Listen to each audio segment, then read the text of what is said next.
إن الحمد لله نحمده ونستعينه ونستغفره ونعوذ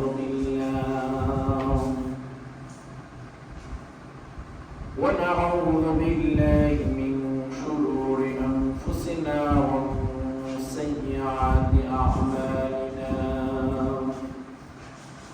من يهد الله فلا مضل له ومن يضلله فلا هادي له ونشهد أن لا إله إلا الله وأن محمدا عبده ورسوله أرسله بالحق بشيرا ونذيرا وداعيا إلى الله بإذنه وسراجا منيرا وقد قال الله تعالى في كلامه المجيد وفرقانه الحميد أعوذ بالله من الشيطان الرجيم بسم الله الرحمن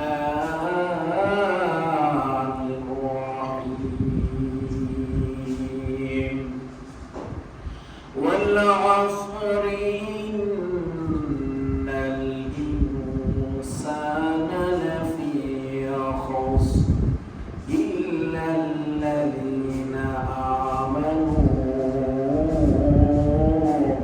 وعملوا الصالحات وتواصوا بالحق وتواصوا بالصبر صدق الله العظيم وقال رسول الله صلى الله عليه وسلم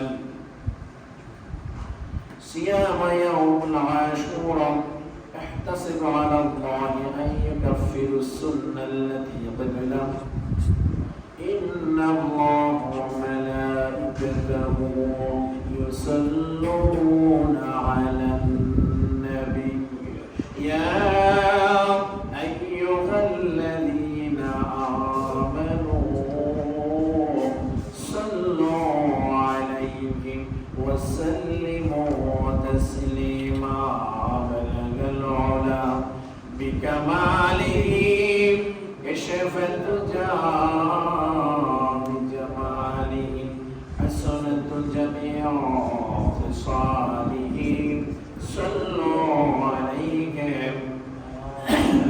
لا إله إلا الله لا إله إلا الله لا إله إلا الله لا إله إلا الله لا إله إلا الله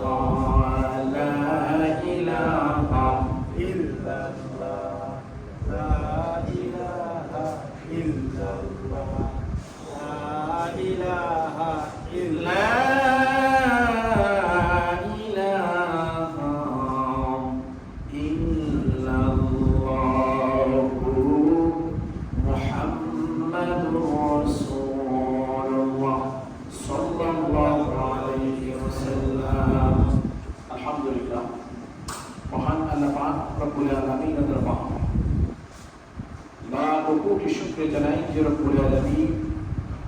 আজকে এই পবিত্র দিনে পবিত্র জুমার দিনে পবিত্র মহরম মাসের দ্বিতীয় জুমায় ইয়ামুল আশুরা আমাদেরকে হাজারো মানুষ থেকে বাছাই করে আল্লাহর ঘরের মেহমান হিসেবে পছন্দ করে দয়া করে মায়া করে মসজিদে আসা তৌফিকটুকু দান করেছেন। এজন্য আমরা সকলে শুকরিয়া আদায় করি। আলহামদুলিল্লাহ আলহামদুলিল্লাহ।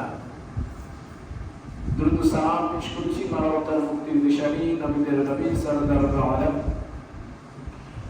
আখিরি জামান নবী মুহাম্মদুর রাসূলুল্লাহ সাল্লাল্লাহু আলাইহি ওয়াসাল্লাম। শহীদদের সর্বোচ্চ আত্মার মাগফিরাত কামনা করছি, যারা দ্বীনের জন্য, ইসলামের জন্য, বিশেষ করে আজকের এই মহিমান্বিত জুমায়, পবিত্র মহরম মাসের জুমায়, পবিত্র আশুরার দিনে যে সমস্ত নবী প্রেমিক, আল্লাহ প্রেমিক, আল্লাহর বান্দা আর উম্মতরা ইমাম হোসেনের নেতৃত্বে শহীদে কারবালা শাহাদা বরণ করেছে, আল্লাহ সুবহানাহু ওয়া তাআলা তাদেরকে সহ সকল শহীদদেরকে জান্নাতের সুস্থ মাকাম, জান্নাতুল ফেরদাউস নসিব করে দেন। আমিন। আমরা যারা মসজিদে আসতে পেরেছি, আমাদের আব্বা আম্মা, দাদা দাদি, নানা নানি, আত্মীয় স্বজন যারা কবরবাসী, আল্লাহ পাক যেন সকলকে মাফ করে দেন। আমিন। যারা বেঁচে আছে, আল্লাহ পাক সকলকে সুস্থতা, শহীদ নেক হায়াতে তাইয়্যিবা দান করুন। আমিন। এখনো পর্যন্ত যারা মসজিদে আসতে পারে নাই, আল্লাহ সুবহানাহু ওয়া তাআলা যেন তাদেরকে মসজিদে যথা সময় আসার তৌফিকটুকু দান করুন। আমিন। সম্মানিত মুসলিম, মসজিদ আল্লাহর ঘর, এই ঘরের একমাত্র নীতি নির্ধারণ, একমাত্র মালিক আল্লাহ। বলেন সুবহানাল্লাহ। আল্লাহর ঘরের বিধান, আল্লাহর বিধান অনুযায়ী, কোরআন অনুযায়ী, রাসূলের সুন্নাহ অনুযায়ী মসজিদ পরিচালিত হয়। মসজিদ কোন ব্যক্তির তামাশা থেকে পরিচালিত হয়। কোন মানুষ যদি এটা চিন্তা করে যে মসজিদ কোন ব্যক্তির ইশারায় চলে, কোরআন সুন্নাহ হাদিস ব্যতীত, তাহলে ওই ব্যক্তি এখনো পর্যন্ত বোকার সাগরে বাস করে। আমরা দোয়া করি আল্লাহ পাক তাদেরকে হেদায়েত দান করুন। আমিন। সম্মানিত মুসলিমরা, আজকে অনেকেই রোজা আছে। বিজ্ঞতার গণনা যদি কোনো ব্যক্তি রোজা থাকা অবস্থা আজকে আমাদের এই কার্যক্রমে প্রভু সন্তুষ্ট করে থাকেন, আল্লাহ পাক যেন আমাদেরকে ক্ষমা করে দেন। আমিন। আমরা অনেক সময় স্মৃতি বাস্তবতা শিকার হয়ে কিছু কাজ করা হয়, তবে আমরা ইনশাআল্লাহ প্রতিজ্ঞাবদ্ধ আগামীতে মুসলিমদের দিকে চিন্তা করে ইবাদতের বিঘ্ন যাতে না ঘটে, ওই সমস্ত কোনো কাজ ইনশাআল্লাহ মসজিদে করে দেওয়া হবে। সম্মানিত মুসলিমরা, ইয়াউমুল আশুরা যে কথা বলা হয়নি, এই আশুরার দিনে পৃথিবীতে অসংখ্য অগণিত ঘটনা রয়েছে। আশুরার দিনে পৃথিবীতে অসংখ্য অগণিত ঘটনা রয়েছে, যে ঘটনা বয়ান, যে ঘটনার বর্ণনা শেষ করার মতো। আল্লাহ সুবহানাহু ওয়া তাআলা এই আশুরার দিনে এই পৃথিবী জমিন বিস্তার করেছেন, সৃষ্টি করেছেন, পাহাড় পর্বত সব কিছু মিলে এত সুন্দর যে পৃথিবী আমরা দেখতেছি, এই পৃথিবীটা, এই আসমান জমিন, এই সব কিছু এই আশুরার দিনে 10 মুহররম আল্লাহ সৃষ্টি করেছেন। জোরে বলেন সুবহানাল্লাহ। শুধু তাই নয়, এই পৃথিবীকে আবার যদি শেষ করে দেওয়া হবে, এক বিন্দু পরিমাণ ঈমান ওয়ালা মানুষ এখানে থাকবে না। ঠিক ওই দিন পৃথিবী ধ্বংস করা হবে, ওই দিনটাও থাকবে ইয়াউমুল আশুরা, ওই দিনটাও থাকবে 10 মুহররম। সম্মানিত মুসলিমরা, আশুরার দিনের শিক্ষার ব্যাপক অবস্থা। আমরা সেই আশুরার দিনের শিক্ষা, কোরআনের শিক্ষা উলুপালু করে দিয়ে বিধিনস্ত একটা মূল্যায়ন। কোন মানুষকে যদি কোনো মিথ্যা অপবাদ দেওয়া হয়, মানুষের যদি মিথ্যা সাক্ষী নেয়, মিথ্যা অপবাদ দেয়, মিথ্যা প্রচারণা করে, আল্লাহ বলেছেন কোন ব্যক্তি যদি এই জেনে শুনে কাজগুলা করে, এটা আল্লাহর আরশ পর্যন্ত কেঁপে ওঠে। দুনিয়ার সব কিছু মাফ আছে, কিছু জিনিসগুলো আল্লাহ ক্ষমা করেন না। মিথ্যা অপবাদ জাহান্নামে দিলেন, ওই ব্যক্তি যতক্ষণ পর্যন্ত আপনাকে ক্ষমা না করবে আল্লাহ আপনাকে ক্ষমা করবে। মুসলমান আমরা যে আমল করি, যে আখলাক করি, যে কিছু করি, এই স্বল্প আমলে যদি আল্লাহ আমাদেরকে তোলাইয়া না দেন, টান দিয়া উঠাই না নেন, আল্লাহুম্মা হাসিবুনি হিসাবাই ইয়াসীরা, এটা যদি না করে তাহলে আমরা যে আমল করি এই আমল দিয়ে জান্নাত তো দূরের কথা, জান্নাতের গ্রাম পাওয়া সম্ভব। আপনাকে মনে রাখতে হবে আদম আলাইহিস সালাম ১৫০০ বছর এই জমিনে বেঁচে ছিলেন। সুবহানাল্লাহ। আমি আপনি কয়দিন বাঁচি? ৬০ বছর ৭০ বছর হয়ে গেলে, ৮০ বছর হয়ে গেলে বোঝা যায় এই দুনিয়ার সময়টা খুব বেশি হয়ে গেছে। কোন কোন মানুষ যদি জানে তার আত্মীয়স্বজন ১০০ বছর বাঁচে রয়েছে, আরেক মানুষ অবাক হয়ে যায়, চমকাইয়া যায়, কেমনি সম্ভব ১০০ বছর? অথচ নূহ আলাইহিস সালাম ৯০০ বছর দাওয়াত দিয়েছেন। সুবহানাল্লাহ।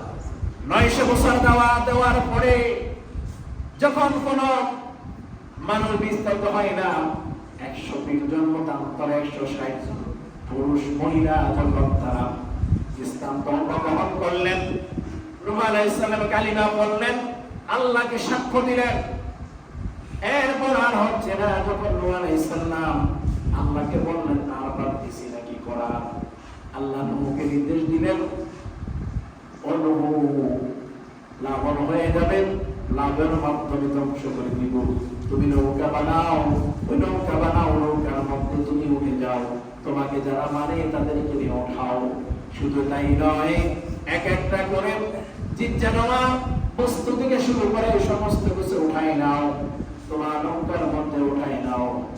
এরপরে যখন ওঠানো শুরু করলো আর বললো, আল্লাহ আমি মানুষগুলো উঠাই নিতে পারবো, পাশাপাশি আমার আশেপাশে যত পুরা প্রাণী আছে এদেরকে আমি ওঠাবো, কিন্তু হিংস্রতা থেকে শুরু করে ১৮,০০০ মাখলুকের মধ্যে এতগুলো মাখলুক আমি কিভাবে আমার তরির মধ্যে উঠাবো?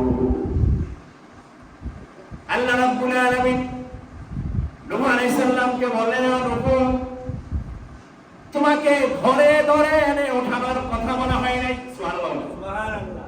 তুমি তাকাইয়া তাকাইয়া দেখো, তোমার নৌকা যখন রেডি হয়ে যাবে, গর্তের মাছ থেকে শুরু করে, সাগরের মাছ থেকে শুরু করে, গর্তের পিপিলিকা পর্যন্ত, হিংস্র জানোয়ার থেকে শুরু করে যা কিছু আমার সৃষ্টি আছে, এক এক করে তোমার পাশে পাশে দৌড়ে উঠতেছে। প্লাবন গেছে, সেই প্লাবন থেকে মুক্তি হয়ে নূহ আলাইহিস সালাম পাহাড়ে, সে যদি পাহাড়ে অবস্থান করেন, সেই অবস্থানের দিনটাও ইয়ামুল আশুরা অবস্থানের দিনটাও মুহররম মাসের 10 তারিখ ধরে বলে না। সুবহানাল্লাহ। এই মুহররম মাসের 10 তারিখে মুক্তির মাস বলা হয়। সুবহানাল্লাহ। সুবহানাল্লাহ। শুধু তাই নয়, ফেরাউনের যখন দৌরাত্ম্য করলো, মূসা আলাইহিস সালাম যখন তার হাতের লাঠি মোবারক দ্বারা নীল নদের মধ্যে আঘাত করলেন, নীল নদের মধ্যে আঘাত করার সাথে সাথে রাস্তা একটা হয়ে গেছে। সুবহানাল্লাহ। এই যে রাস্তা হয়ে গেল, এটাকে যখন তিনি হাতে লাঠি নিলেন আর আঘাত করলেন, তার আশেপাশের মানুষগুলা যখন বলল, মুসা মনে হয় আমাদের জীবন শেষ, ফেরাউনের বাহিনী আমাদেরকে আঘাত করে ফেলবে, এখন মেরে ফেলবে, তখন আল্লাহর নবী মুসা বললেন, ও দুনিয়ার মানুষ, সব ঈমান নষ্ট করো না, আল্লাহর উপর বিশ্বাস রেখে তোমরা সামনে চলতে থাকো। বিশ্বাস কার উপরে? আমরা হতাশ হয়ে যাই, আমরা কিছু হলে হতাশ হয়ে যাই, বিশ্বাস ছেড়ে দেই, বিশ্বাস রাখি না, বিশ্বাস করতে চাই না। কিন্তু আল্লাহ বলেছেন, বান্দা একমাত্র আমি আল্লাহর উপরে বিশ্বাস রাখলেই তোমার দুনিয়ার সমস্ত ঝামেলা তো শেষ হয়ে যাবে, আখিরাতের জিম্মাদার আমি আল্লাহ হয়ে যাব। সুবহানাল্লাহ। ভরসা কার উপরে? আল্লাহর উপরে। মিথ্যা ছেড়ে দিতে হবে, আমার আখলাক করতে হবে। আমরা মুস্তাহাব নিয়ে যেভাবে দৌড়াই, এর অধিকাংশ কয়েকবার যদি ফরজ নিয়ে দৌড়াইতাম, তাহলে আমাদের ইমানটা অন্য অন্য ব্যক্তির চাইতে অনেক বেশি হয়ে যাবে। সুবহানাল্লাহ। অনেক ঘটনা দেখাতাম না, নামাজের খবর নাই, ফরজ নামাজের খবর নাই। আমরা যখন বলা হয় ঈদের নামাজ যখন করতে যাই, কোন অনুষ্ঠান যদি হয়, সৌবরাত হয়, সহবরাত হয়, আগে খবর রাখে ওই দিন কি, ওইটা বলবে, কিন্তু ফরজ নামাজের কোনো খবর 500-700 লোক হয়ে যায় ঈদগার মধ্যে, কিন্তু ওই দিনও পর্যন্ত ফজরে 5-7 জন হয়। 500-700 লোক ঈদগায় হয়, কিন্তু ফজরের ফরজ নামাজের জন্য 5 থেকে 7 জন হয়। এটা ইমাম, এটা আমাদের তাকদীর। আমরা ফরজে কাফায়রা দৌড়াই, যদি শোনা যায় আমাদের কি অত জানাজা হবে, 2 কিলোমিটার দৌড়ায়, গাড়ি দিয়েও দৌড়ায়, ফরজে কাফায়া। কিন্তু ফরজ বাড়ির কাছে মসজিদে ফরজ নামাজটা পড়া হয় না। আমরা মুসলমান, আমরা বলি মুসলমান, আমরা দাবি করি আমরা যে মুসলমান, জান্নাত আল্লাহ আমাদেরকে না নিলে দিবে কেন? অত চিন্তা করতে হবে। আপনাদের 60-70 বছর জিন্দেগি বাঁচি, তার আগে নবীরা 70 বছর বেঁচে গেছেন, তারা অনুসারে বেঁচে গেছেন, তাহলে তাদের সাথে আমরা কম্প্রোমাইজ করি কিনা? এই জন্য মুসলমান আজকের দিনটা, আইয়ুব আলাইহিস সালাম দীর্ঘ 18 বছর কিরার মধ্যে বড় সুস্থ হয়ে গেলেন। আজকে এই দিনে, এই মুহররম মাসের 10 তারিখ আল্লাহ তাকে সেখান থেকে মুক্তি দান করেছেন। অপরুক্ত ঘটনা, অপরুক্ত নিয়ামত, অপরুক্ত নিয়ামত। ইউনূস আলাইহিস সালামকে, ইউনূস আলাইহিস সালাম 40 মাসের উপরে অবস্থান করেছেন। এমন এক অবস্থা যে ইউনূস আলাইহিস সালাম যখন নদীর পারে গেলেন, সাগর পারে গেলেন, ইউনূস আলাইহিস সালামকে একটা মাছে যখন তারা বক্ষণ করে ফেললেন, খেয়ে ফেললেন। মাছ খেয়েছে ঠিক আছে, কিন্তু হজম করার সুযোগ নেই। সুবহানাল্লাহ। এই নিয়ামত কার? আল্লাহর। বিশ্বাস করতে হবে। ঈমান শুধুমাত্র আল্লাহকে বিশ্বাস করে একটা সিদ্ধান্ত দিলাম না, ঘর থেকে বের হয়ে আবার ঘরে ফিরে আসা পর্যন্ত সমস্ত সময় আল্লাহর উপর বিশ্বাস করতে হবে। রিজিক নেই যদি চিন্তা করেন, শুধু মানুষ ব্যতীত অন্য যতগুলা প্রাণী আছে, ওই প্রাণীগুলা কি একদিনও রিজিকের চিন্তা করে আমাদের মতো? আচ্ছা বলেন তো, যে পোকামাকড় থেকে শুরু করে গাছপালা অথবা পশু পাখি বা হিংস্র বাঘগুলা, তাদের কয়টা করে বিল্ডিং আছে? কোনো বিল্ডিং আছে? কয়টা করে বাড়ি আছে? বাড়ি নাই, বিল্ডিং নাই, ঘর নাই, কিছু নাই।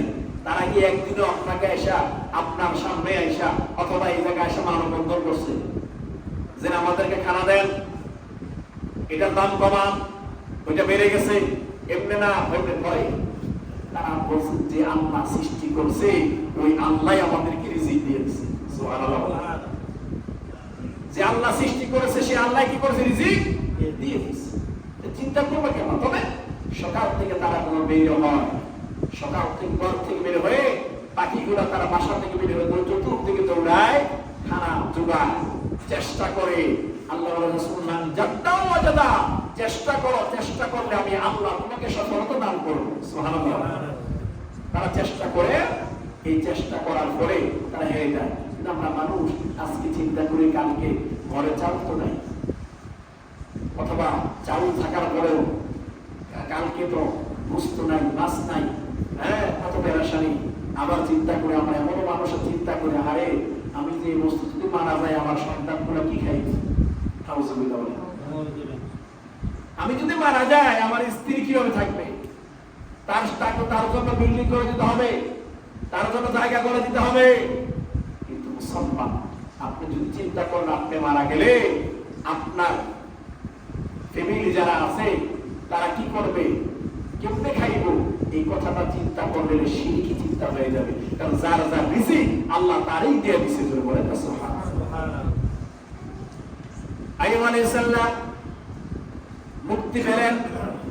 ইউনূস আলাইহিস সালামকে সাগরের পার থেকে 142 মতান্তরে 242 লম্বা ইউনূস আলাইহিস সালাম সাগরের প্রান্তরে যখন মাছ খেয়ে ফেললো, এই মাছটাকে যখন আরেকটা মাছে গিলে ফেললো, সাগর নিষ্পন্দ চলে গেল।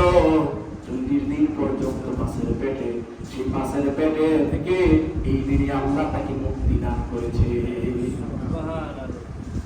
এতগুলো আনন্দের মাঝে একটা অপ্রত্যাশিত যে বলা হয় হযরত ঈসা আলাইহিস সালাম আগমনের পরে দেখা যায় জীবিত অবস্থায় আল্লাহ সুবহানাহু ওয়া তাআলা ওকে উত্তরণ করলেন, যখন নিয়ে গেলেন। এই দিনটাও ছিল মুহররমের 10 তারিখ। যদিও তারা মনে করেন ঈসা রূহুল্লাহকে পিটাইয়া এমন ভাবে রক্তাক্ত করা হয়েছে, মারা হয়েছে, তিনি মারা গেলেন না। আল্লাহ সুবহানাহু ওয়া তাআলা জীবিত অবস্থায় ঈসা রূহুল্লাহকে চতুর্থ আসমানে রেখে দিয়েছেন। ধরে বলেন সুবহানাল্লাহ। তিনি আছেন, সেখান থেকে তিনি জমিনে আগমন করবেন, জমিনে আগমন করবেন, বিচরণ করবেন, কিন্তু তিনি নবী হিসেবে আসবেন না, উম্মতে মুহাম্মাদী হিসেবে আসবেন। ধরে বলেন সুবহানাল্লাহ। নবী হিসেবে ছিলেন, আল্লাহ উঠাই দিয়েছে, আবার যখন আসবেন তখন নবী হিসেবে দুনিয়াতে আগমন করবেন। রাসূল বলেছেন আমি শেষ নবী, আমার উপরে কোনো কি নবী নাই। এটা হলো সুন্নাহ। আমাদেরকে বিস্তারিত সহ সবকিছু দেন। কোরআন কি জিনিস, কোরআনের মর্ম কি জিনিস, কোরআন সুন্নাহ কি জিনিস, এর বাহিরে যাওয়ার কোন ব্যক্তির ক্ষমতা নাই। এর বাহিরে যাওয়ার কোন ব্যক্তির কি নাই, ক্ষমতা নাই। যদি সে ইমানদার দাবি করে, যদি সে মুত্তাকি দাবি করে, যদি সে মুসলিম দাবি করে, যদি সে মনে করে আমি ইমানদার, আমি হকদার, তখনই বুঝতে হবে পরিপূর্ণ ইমানদার। ধরে বলেন সুবহানাল্লাহ। কার কোনো কথাই কোরআন চলে না। কোরআন চলে কার ইশারায়? আল্লাহর ইশারায়। নবীর সুন্নাহ কার কথাই চলে না। নবীর সুন্নাহ আলাইহি রাসূল যেভাবে বলেছেন সেই পথ আল্লাহ বলেছেন, রাসূল বলেছেন, ওই ব্যক্তি যেই ব্যক্তি দুটা জিনিস ধরে রাখবে তার জন্য কোনো ভয় নাই, কোনো কিছু নাই। এক হচ্ছে আল কোরআন, দুই হচ্ছে সুন্নাহ। এই দুইটা জিনিসকে যারা আঁকড়ে ধরে রাখবে তাদের জান্নাতের জিম্মাদার আমি রাসূল নিজেই হয়ে যাব। সুবহানাল্লাহ। এখান থেকে সরার মতো সুযোগ নেই। মুহররমের আশুরার ব্যাপক আলোচনা, বিস্তর আলোচনা, তো মনে হয় যে সময় কম। ইমাম হাসানের নবী কোন নমরুদের কাছে, কোন ইসরাইলের কাছে, কোন ইহুদির কাছে, কোন ঈমান হারা ব্যক্তির কাছে মাথা নত করে নাই। আল্লাহ দিয়ে গেছে একমাত্র কোরআনের জন্য। সুবহানাল্লাহ। তিনি কিন্তু পারতো যে তুমি রাজত্ব নিয়ে তোমার জীবনটা দিয়ে দাও। তিনি বলেছেন আল্লাহর কোরআন এই দাদা নানার কাছে এসেছে, নানা মাথা নত করে নাই, নানার নাতিরাও মাথা নত করবে না। সুবহানাল্লাহ। এটি হচ্ছে কোরআন। আমরা ইসলাম ছাড়া অন্য কোনো কিছু মাথা নত করব না। আল্লাহ সুবহানাহু ওয়া তাআলা আমাদেরকে কামিয়াব করুন, আমাদেরকে তৌফিক দান করুন। আমিন। আমিন। ماذا يقول القرآن الكريم عن الموت؟ يقول الله تعالى يجب على كل مخلوق أن يتذكر الموت وتحصل على أن أعمالك يوم القيامة. عندها لن تكون قادر على الآخر أو تسير للخطرة، والذي يعطيه الحياة ويسيب الموت فتعود إليه لا ينبغي أن يقسم المال ولا أولاد ذكر الله، أولئك الذين هم غافلون. بسبب هذا هم الخاسرون. انفق مما أعطيك إياه قبل أن يأتي الموت ولا سيقول يا رب لماذا لم تعلم وزن على الحق ثم أعمل صدقا وأكون من الصالحين. عندما يأتي الوقت المحدود لكل شيء أن تقول أن يأتي الله بحذر الأوان. كل نفس ذائقة الموت ثم إلينا ترجعون. بارك الله لنا ولكم في القرآن العظيم. أعوذ بالله من الشيطان الرجيم. لا سنة ولا سنة.